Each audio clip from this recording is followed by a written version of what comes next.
The psychological factor. Patriotism is in political life what faith is in religion, and it stands to the domestic feelings and to homesickness as faith to fanaticism and to superstition. Patriotism, like faith, is fundamentally a state of mind. There may be and usually are visible, material, and tangible agents which create or promote patriotism. But in a sense, it remains a spiritual feeling. To pursue Lord Acton's analogy a little further, we may say that as faith is created and strengthened by the book, the place of worship, the history of the creed, and religious relics, so patriotism is born and fed upon the concepts of territory, a human group, a literary or artistic inheritance, a language and political history. But by themselves, these agents are not enough. They have to be sustained by a feeling that our faith is the true faith and that our patriotism is the right patriotism. There must be a conviction that our faith is not hearsay, that our patriotism is not mere chauvinism. To create this belief, people seek foundations for their faith or patriotism. These foundations or bases constitute the psychological factor in nationalism. The importance of this factor is obvious. It is a very weighty factor, sometimes even more significant than the historical or cultural ingredients. History may all be wrong and culture may be a farce, but you cannot quarrel with the feeling of a people that they are a separate entity. You may not agree with them, but that would not affect their feeling of separatism. In India, the psychological factor gained even greater significance because Muslim nationalism did not receive strong support from either history or language or culture. By normal standards set by the theoreticians of nationalism, neither India nor Muslim India could be called a nation. Several ingredients were missing, and so the final argument on which the claimants of nationalism took their stand was the argument from psychology. They felt that they were a nation, therefore they were a nation. No more effective definition of nationalism has yet been suggested. Then Venance, and he based his theory on the simple but powerful fact that if a people feel strongly and passionately that they make up a nation, historical wisdom as well as political prudence dictate the acceptance of this claim. The clash of nationalism in India was, as we will see in this chapter, basically a psychological conflict. The battle was fought not so much on the field of politics as in the minds of men, a battleground where a different set of weapons is used, weapons like myths and symbols, images and legends, pride and hero worship. Myths and symbols. A myth is not a purely fictitious narrative or idea. In the political or psychological sense, it has always an element of truth in it and an element of untruth. It is compounded of popular ideas, of which some have some reality and some are fabrications. The presence of both these elements in a myth must be kept in mind if what follows is to be understood. One major myth in imperial India was that she was one homogeneous country and therefore very nearly one nation. Geographically speaking, India was one country. In fact, a glance at the map tells us that nature must have meant it to be one geographical entity.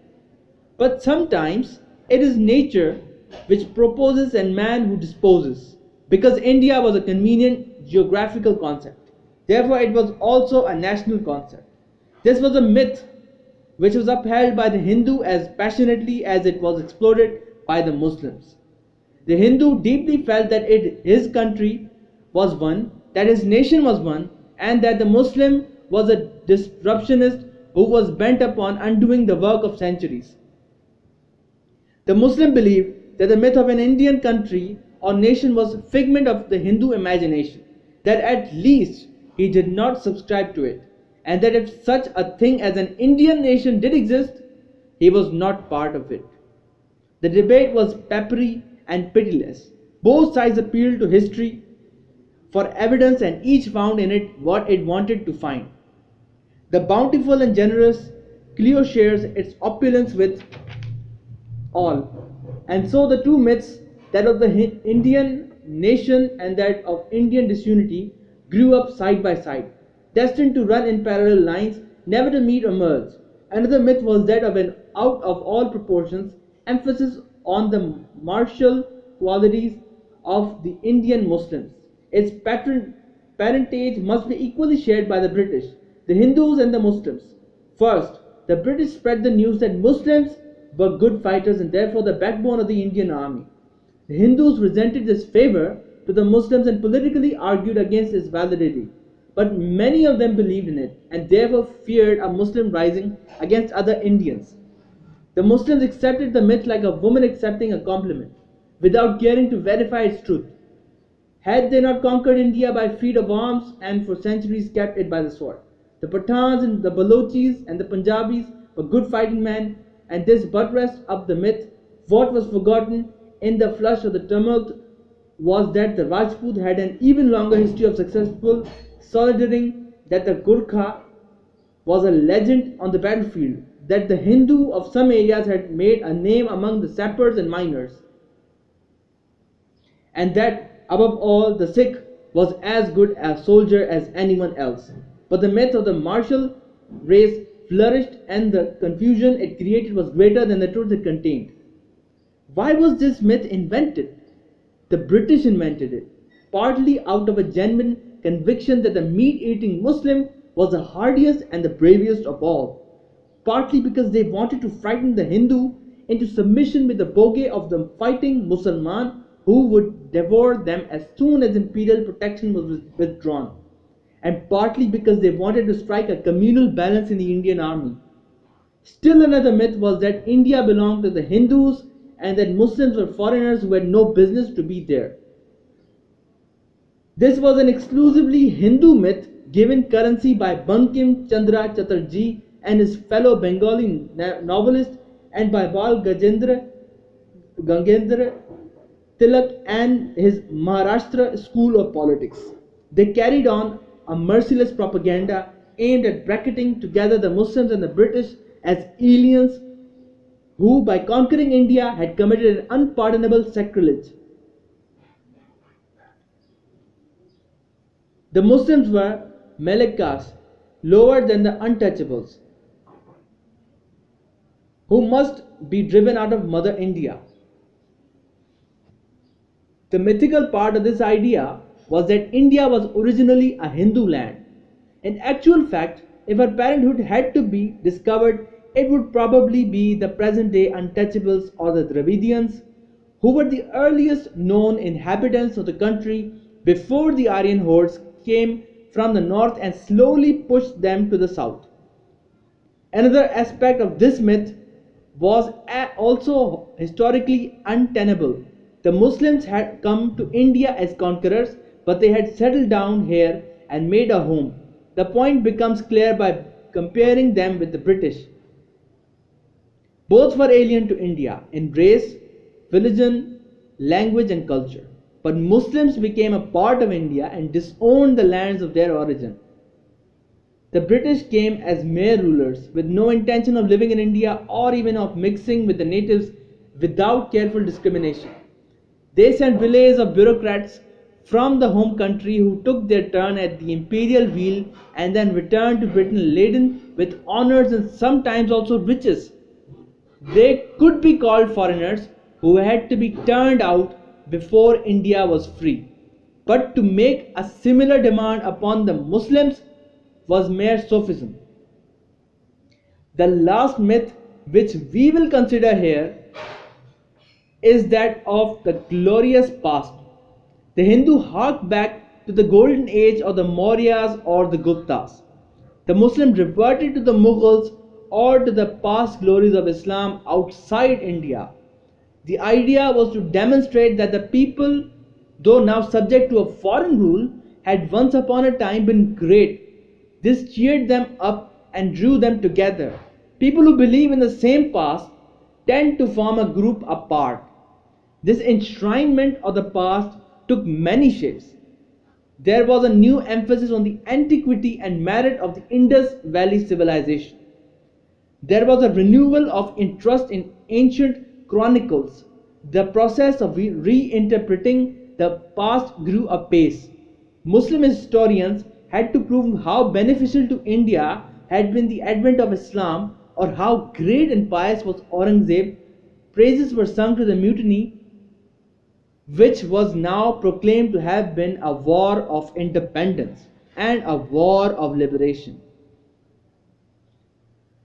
All those who had resisted the British authority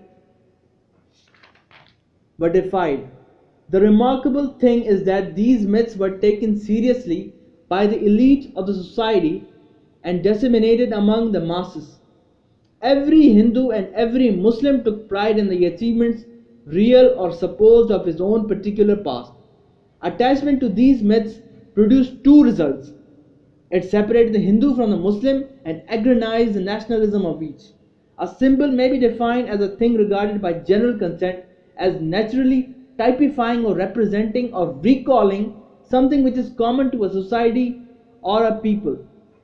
It is a mark of character taken as a conventional sign of some object or idea or process. We say, for example, that the white is a symbol of purity, the lion of courage, the dome or minaret of a mosque. It is a token or watchword which summarizes for us the association of some quality or object with another quality or object. Symbols, like myths, have played a not inconspicuous part in the formation of nations. Of all the symbols, it is the flag which is perhaps the most characteristic sign of nationalism. One historical instance will illustrate this. In France, the revolutionary government of 1848 was confronted with a serious conflict between those who demanded the red flag and those who wanted the tricolour. Again, in 1873, a fierce struggle raged over the question whether the white flag of the Bourbons or the tricolour should be adopted.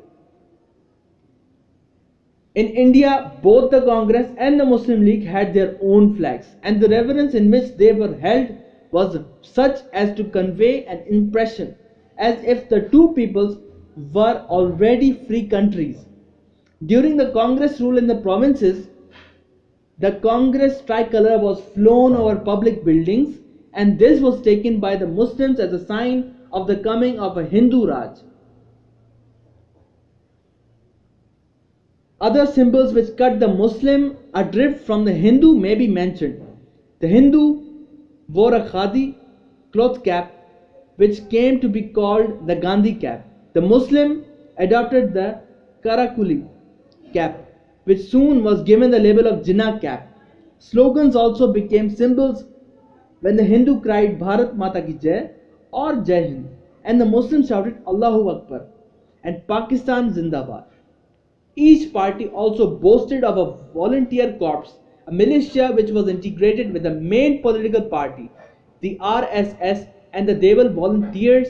Among the Hindus and the Muslims League, National Guards and the Khaksars among the Muslims symbolized militant nationalism. Then there were symbols which were not political in nature. The Hindu began a letter or a book with the word Om, just as the Muslim inscribed the Arabic phrase meaning I begin in the name of Allah on the head of every writing. The Hindu temple and the Muslim mosque were quite different in shape and aspect, and the two emblems threw the two religions into a stark contrast. Institutions, memories, traditions and ideals assume a symbolic shape by the process of historical forces and accidents.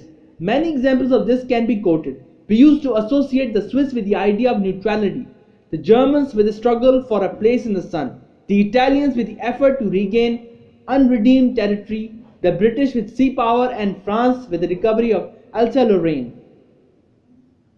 In the world politics of today, similar ideas are expressed by phrases like peaceful coexistence, Chinese expansionism, American defense of the free West, Japan's aggressive industrialism, and so on. In India, this kind of symbolism was expressed by the exception of a greater India given currency by some Hindus, to which some Muslims replied with a plan to reconquer and Islamize the whole of India. Among the more responsible quarters, too, the picture of the future was expressed in two different words, Akhand Hindustan and Pakistan. In spite of and during all negotiations, discussions, compromises and agreements, these two symbols summarize the goals set before themselves by the two nationalisms. To anyone acquainted with Indian history, it will not come as a surprise that these myths and symbols appealed as much to the sophisticated intellectuals as to the simple masses. Emotionalism is always a powerful ingredient in that curious mixture of imponderables called nationalism. When it is allied to illiteracy and lack of education, its impact on a people striving for independence can well be imagined. Countries which are worldly wise have cheerfully succumbed to these temptations. In India, it was child's play to rouse the emotions of the people and to invent myths and create symbols. And one cannot say that they were completely useless. They might have been irrational, but they had immense psychological value in the nationalistic renaissance. They crystallized the issues at stake, hung out the signals of alarm, and pinpointed the national objectives. It was unnecessary as well as undesirable to chop logic with the masses or to prepare them for subtle argument. The need of the hour was to persuade the people that their salvation lay in adopting a certain course of action and to make that course of action appear to be worth their while. If myths and symbols and emblems and signs achieved this object, they brought welcome grist to the political mill. In India, the psychological factor was particularly useful not only in creating a new nationalism but also in sustaining a nascent nationalism. Its role on the national level may be likened to the impact of suggestion and auto-suggestion on the individual mind. Fear and insecurity. It is a commonplace observation that the solidarity of a group becomes especially marked when it is threatened by other groups which do not share its particular beliefs and sentiments. One of the most powerful factors which nurtured Muslim nationalism was a Muslim feeling that they were not getting and would not get a fair deal at the hands of the Hindus. Two pieces of evidence will suffice to demonstrate the validity of this feeling. Sir Fazl Hussain once wrote to one of his friends, an Indian Muslim in the Punjab may be intensely national, sincerely non-communal, not only in thought but in action, in all his dealings, and none may point out a single incident to the contrary, and yet when the occasion arises, the non-Muslim leaders and the public would not prefer him, especially if he happens to be capable and strong. The second piece of testimony is even more reliable, for it comes from one who was all his life a staunch congressman and a leader of the nationalist Muslims. The crux of the problem is, said Shauqatullah Ansari in 1944, that the Hindus are small-minded in the social field, and that has touched the Muslims to the quick. Hindus have treated Muslims as untouchables. You may be a Pakka nationalist and four-square Gandhiite, yet you will be treated as untouchable as soon as you announce to a Hindu that you are a Muslim. Such evidence can be multiplied 100-fold. Everyone from Sayyid Ahmad Khan to the meanest leader felt and expressed this.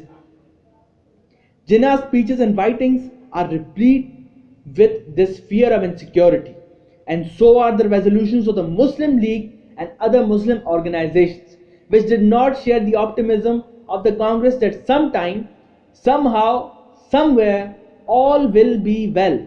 In fact, it is no exaggeration, though it may be an oversimplification, to say that Pakistan is the child of this feeling of insecurity. Lack of national unity is always productive of tension.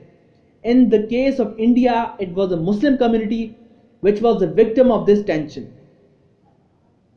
They felt that the majority community was imposing its views upon them, that this imposition of its will was leading to an oppression which became increasingly unbearable. As the years passed, the Hindus, the majority community themselves, intensified this Muslim fear by adopting a muddle-headed attitude towards the Hindu-Muslim problem. The Congress leaders never took this issue seriously, and that was their greatest failure in politics. They always considered it as a problem which would solve itself with time. Jawaharlal Nehru underestimated the Muslim feeling to such an extent as to deny altogether the very existence of it. He harped upon the economic problem and explained away the communal rivalry as a sordid race for the loaves and fishes of jobs. Gandhi was equally convinced that it was the British presence in India that kept the problem alive, and that all would be well the moment the third party was gone. This refusal to face the realities of the situation kept the Hindus away from understanding the Muslim point of view, and in the end caused an explosion and a partition. The Muslims were intensely suspicious of every Hindu move, haunted by the fear of being dominated and then crushed by the overwhelming Hindu majority. The entire course of their politics was colored by a defensive attitude.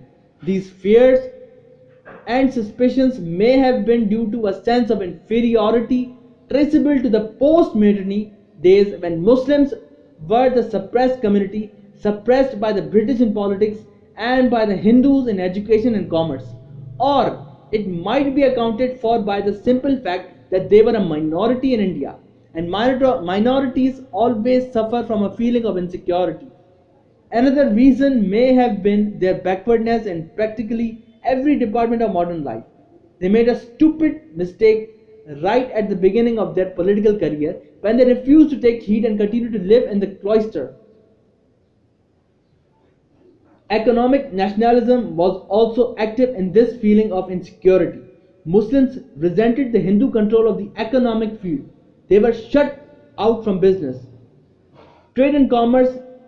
They had no banks of their own, no insurance companies, no shipping lines. When a Muslim opened a shop or set up a production plant, he ran a considerable risk by invading a sphere which was monopolized by the other community. There were no economic leaders among them, no capitalists who had either the courage or the resources to stand up to the Hindu and break his stranglehold. It was only towards the end that one or two banks and insurance companies were opened. It was in the political field that Muslims' fears received the strongest confirmation. If the 19th century had been one of the colonialism and imperialism, the 20th was the century of democracy and self-determination. On both these principles, the Muslims stood to lose in India. In a democratic government, he would ever be a minority, and an unchangeable minority to boot. He would never control the administration because he never could be a majority in the legislature. This was a chilling prospect which killed his interest in a future democratic Indian state. For this, the Congress called him undemocratic and reactionary. But political abuse could not alter the fact that in any popular system of government, he must be satisfied with the status of minority without hope and without a future. This was the cardinal point which Jinnah drummed into Muslim ears and on which he built the campaign for a separate Muslim state. The doctrine of self-determination as originally applied to India was equally deadly to the Muslim cause. The world knew India as one country and could, through propaganda and moral appeal, be made to constrain Britain to free it. But the world knew a little of the Muslim nationalism within the larger Indian nationalism. And the Congress saw to it that this gap in the world's information was not filled. When therefore the Muslims invoked the principle of self-determination, they were ridiculed as a small minority pretending to be a nation. This damaged their cause and also their reputation, but in the end acted as a spur to their determination to sever all links with India. The real roots of the idea of Muslim separatism should therefore be sought in the minds of men rather than in political factors. The latter only reflected the struggle going on in the former. This explains the extraordinary strength of Muslim nationalism, which was able to split India within 7 years of the formulation of its demand for a separate state. As a national minority, three courses were open to Indian Muslims. They could seek help from their co-religionists in other states extending from Afghanistan to Turkey, as the Sudeten Germans did when, before the Second World War, they appealed to Germany for help. But this the Muslims never did, though they gave their own support to the Pan-Islam and Khilafat movements, or they could secure privileges from the majority group within India, as did the Catalans in Spain before the time of Franco. This they had been doing since 1906, when they expressed a desire to have separate electorates, safeguards and concessions, were repeatedly demanded and mostly conceded but by the British rulers, not by the Hindus. This was an important factor, for it convinced the Muslims that the Hindus were not prepared to safeguard their interests or meet their wishes. In actual working, moreover, even the safeguards proved to be futile. Gradually, Muslim thoughts turned to the third course open to them, with complete separation from the major group. This the Muslims demanded for the first time in 1940, when the Muslim League passed the Lahore Resolution or Pakistan Resolution. All safeguards, guarantees and promises of protection had failed to erode the foundations of suspicion and fear. Tension was not lessened, insecurity had not decreased, irritation had increased, and with it the possibility of civil war. The spirit of compromise was absent. There was no point on which a bridge of understanding could be built. The psychological gulf finally proved to be too wide and too deep and to be spanned by any known political device. So a separate state had to be created whose nationalism was psychologically well vested but politically yet untried. Pride in heroes. The absence or otherwise of a spirit of nationality can be tested by observing whether all the people claiming one nationality adore the same heroes. Social solidarity will be as powerful and widespread as the attachment of the group to a body of heroes to whom it pays homage. A hero impersonates common values of a social group, and the acceptance of him contributes to the maintenance of group solidarity. The history of Western nationalism illustrates the connection between the spirit of nationality and the acceptance of common heroes. Heroes have been of several kinds. There were religious heroes or saints like Saint Patrick of Ireland, Saint Denis of France, and Saint Stanislas of Poland. There were royal heroes like Charlemagne and Louis XIV in France and Peter the Great in Russia. There were political heroes like Napoleon in France, Bismarck in Germany, and Garibaldi in Italy. There were national heroes like Jean d'Arc of France, William Tell of Switzerland, and Kossuth of Hungary. Similarly, in India, Hindus and Muslims had different heroes. Hindu India looked to such figures as Shivaji, Tilak, Aurobindo, Gandhi, and Nehru. Muslim India revered Shah Waliullah, Sayyid Ahmad Khan, Muhammad Ali, and Jinnah. Going farther back, Hindu India extolled Asoka and Chandragupta, for whom the Muslims could have no feeling of loyalty or even interest. Muslim India looked lovingly to Muhammad bin Qasim and Mahmud of Ghazna. The Hindus detested the memory of Qasim, who was the first Muslim to invade India, and cursed the name of Mahmud, who had despoiled their temples and shrines. Hindu historians had a soft corner for Akbar, whom they regarded as a peacemaker and a monarch of great toleration. Muslim historians reserved their praises for Aurangzeb, whom they thought to have been a most pious and God-fearing king. The Hindus had no love for Aurangzeb on account of his orthodox Islamic views. The Muslims disliked Akbar for his renunciation of Islam. The Hindus idolized Shivaji as the liberator of South India and the founder of the Maratha power. The Muslims frowned upon him as the inveterate foe of Muslim power and a crafty soldier who killed a Muslim general under deception. History as a divisive factor. The philosophy of history is a part of the philosophy of nationalism. National bias is the most obvious trait of all historical work. Battles, wars, territorial expansions, foreign invasions all entered into the making of greater pride in national unity and feeling. The growth of the nationalist sentiment in India affected the Hindu and Muslim chroniclers in different ways. The Hindus began to lay great stress on their heroic fights against Muslims.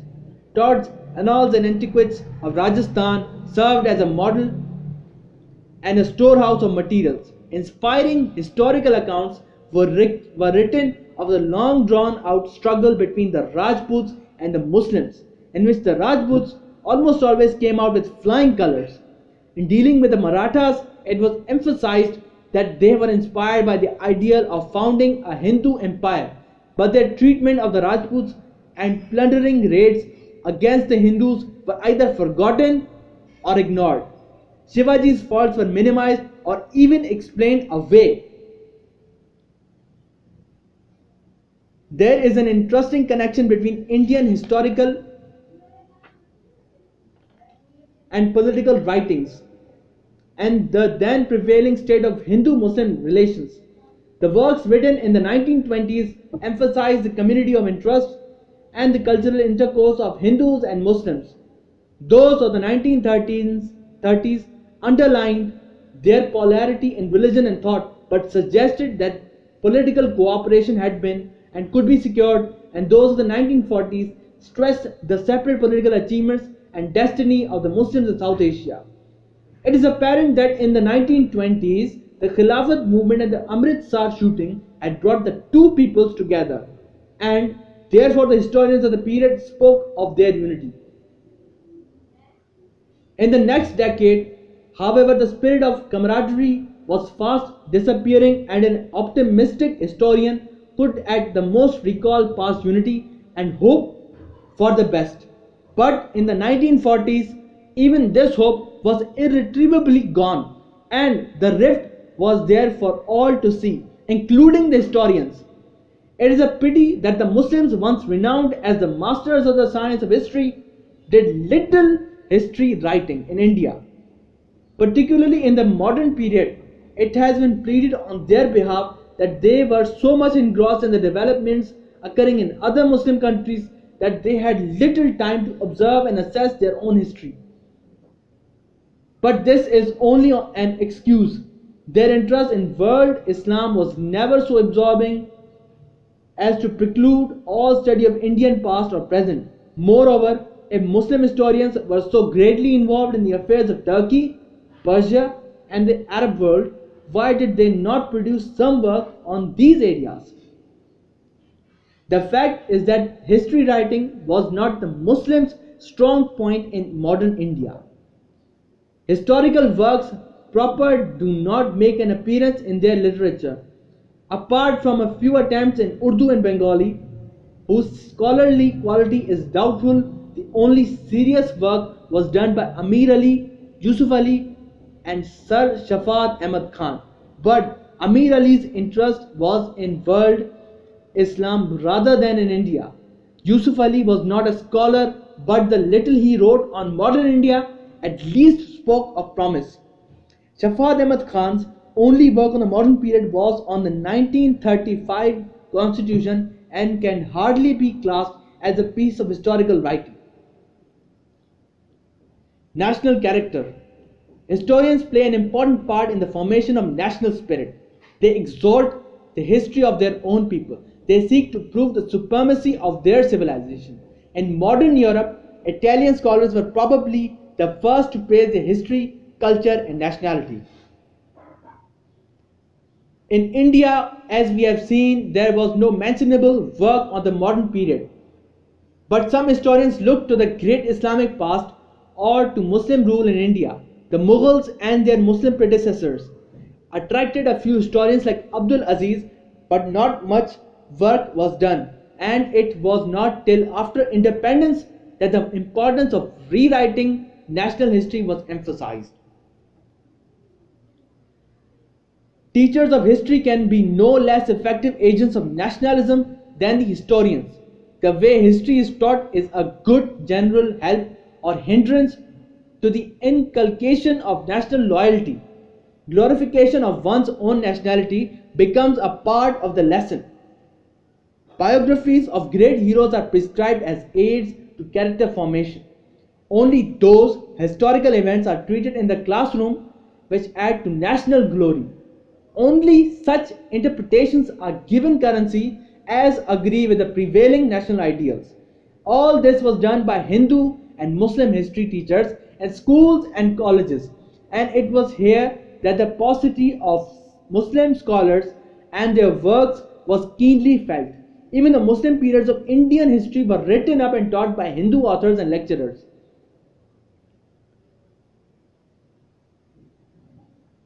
The idea of national character is highly deceptive because of the wide variety of individual characters and cultural traits in a national group. It has been suggested, therefore, that the term national character should be replaced with national traditions, but traditions alone do not determine a group's way of life and thinking. Perhaps national mentality is a better term to describe the impression that we want to convey about a group's communal thought and action. Whatever words we use, the fact remains that nearly every national group has its own traditions, interests, and ideals, which distinguish it from other such groups and enable an observer to determine the lineaments of its national existence.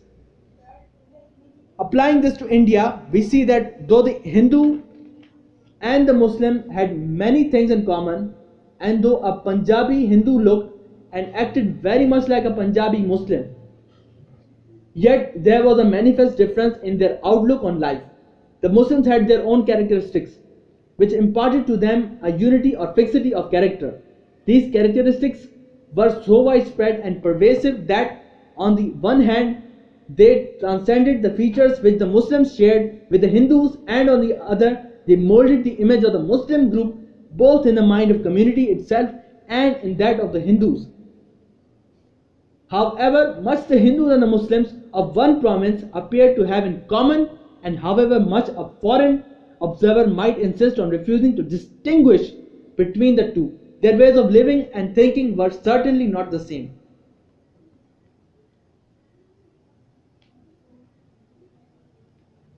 An educated Hindu and an educated Muslim of the urban area were superficially alike. They lived and studied and dressed and enjoyed themselves in the same way, but there the affinity ended. At home, their ways of eating were different. Food was not the same. They professed different religions. In the home, most of them even dressed differently. They read different newspapers and had different views on politics. Their social institutions in connection with marriage and death were different. Apart from their social intercourse outside the home, which was both superficial and sophisticated, their lives had different values. The whole environment was different, for it was based on different traditions. In a word, they had different ideas, or what is even more important, they felt that they had different ideals. This feeling of being different, of not sharing the vital things of life, directed their political opinions, national character, or mentality, or what you will, is prominently a psychological sentiment. The Muslim thought that he had a mind different from that of a Hindu. When this feeling spread among the community, and Muslims generally came to believe that they had a mentality which was not the same as the Hindus, the Muslim nation, or at least the spirit of it, was born.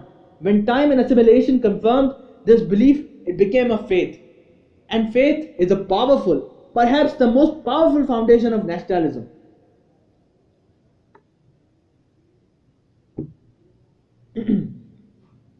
The grooves of a national character come to be fixed in perpetuity. The Muslims looked upon themselves as Muslims and not as anything else. The Hindus were Hindus, or non-Muslims were not anything else.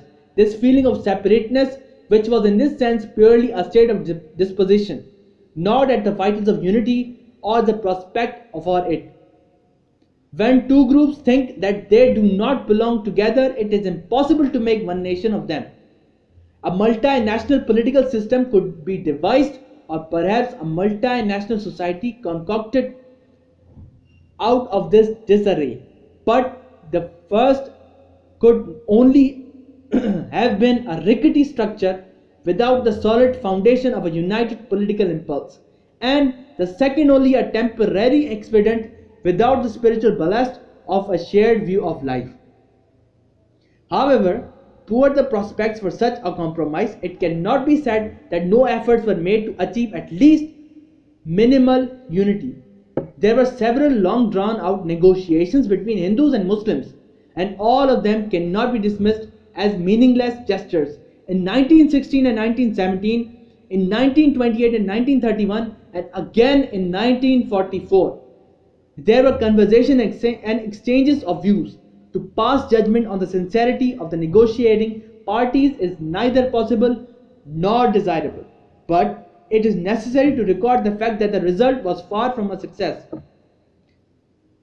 In another respect, we may say that the continuous attempt at the creation of a national society was made by the political systems devised at various stages by the British.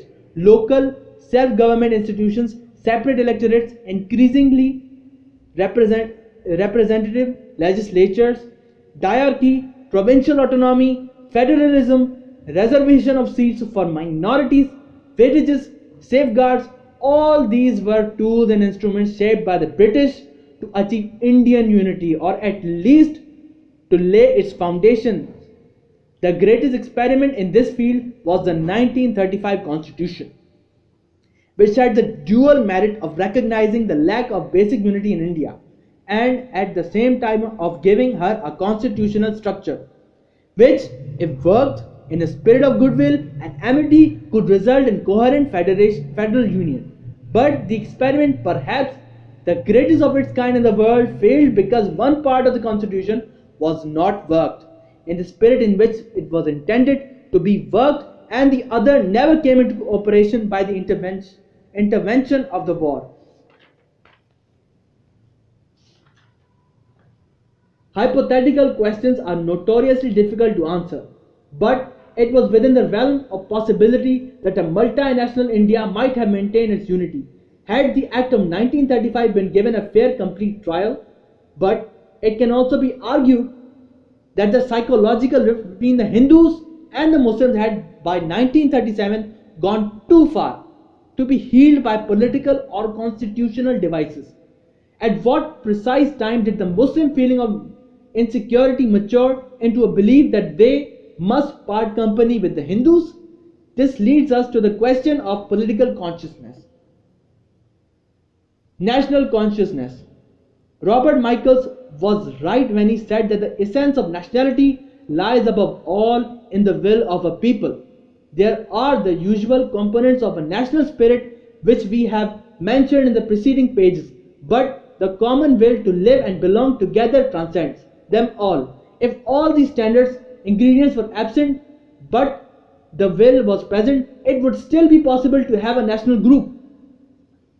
As a pragmatic or historical factor, nationality has existed in history for a long time, but it is only through consciousness, or rather the awakening of it, that it becomes the absolute factor. In the words of Hans Kohn, nationality is found by the decision to form a nationality. Muslim nationalism confirms to this theory to an extraordinary extent. It was a result not of blood, nor of a common language, nor of a pure religion, nor even of a shared territory, but of consciousness. It was the power of an idea which constituted and molded it. Material facts, of course, helped the configuration, but the real driving impetus behind the movement was spiritual. Spiritual in the broader rather than the religious sense. Without a sufficient measure of national consciousness, there would have been no idea of separation, and therefore no nationalism. It is a sort of a group consciousness working on a larger canvas. It arises from as well as causes group solidarity. It aims at discovering and then communicating to the people the links which make for their unity. It points out the aims, the pursuit of which becomes the duty of the group. It is not a uniform process, but contains many strands and variations ranging from the definite ideology to feeble doubt.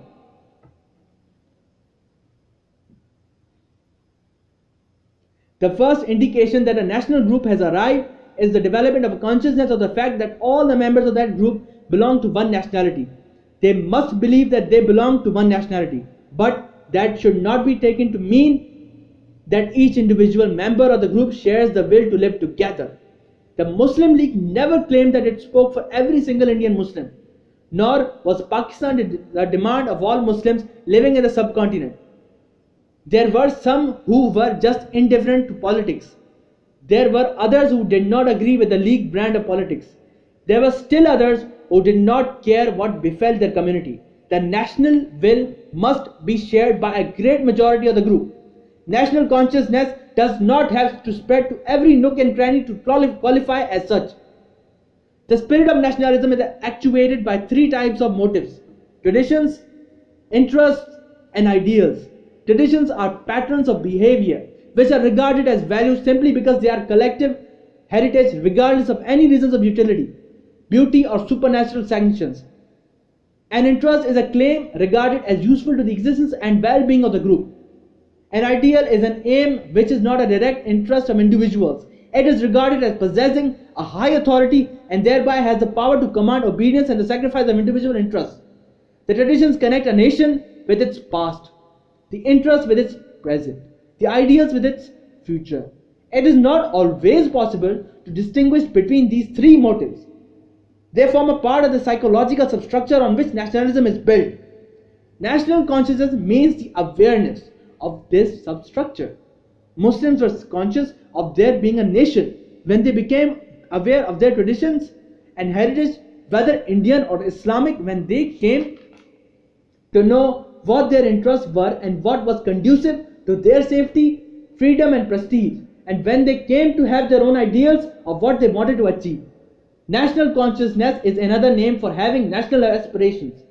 These aspirations can relate to four things: unity, liberty, individuality, and prestige. For Muslim India, unity meant that all Muslims were one political body with common social and economic ideas, professing the same religion and owing allegiance to the same cultural heritage.